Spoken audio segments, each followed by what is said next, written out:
అందరికీ నమస్కారం.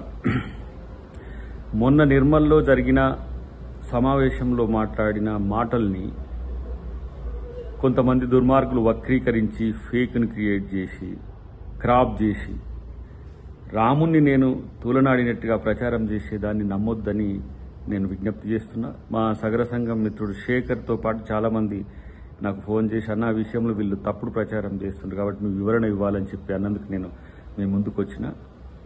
రాముడు అందరివారు. రాముడు బీజేపీ వాళ్లకు మాత్రమే సొంతం కాదు. అదే విషయాన్ని నేను చెప్పిన.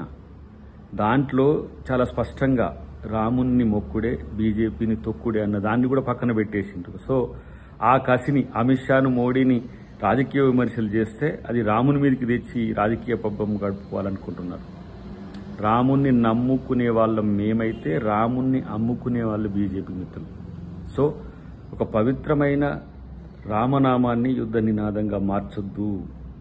ఇది ప్రపంచంలో ఉన్న రామభక్తులను వంచినట్టే అనే విషయాన్ని బీజేపీ ఆర్ఎస్ఎస్ మిత్రులు గమనించాలని విజ్ఞప్తి. అన్నిటికంటే ముఖ్యంగా ఈరోజు రాజకీయాల కోసం మతాన్ని అసలు వాడొద్దని ఎలక్షన్ కమిషన్ చెప్తున్న వాళ్ళు పదే పదే అది వాడుతున్న పరిస్థితిని గమనించాలి.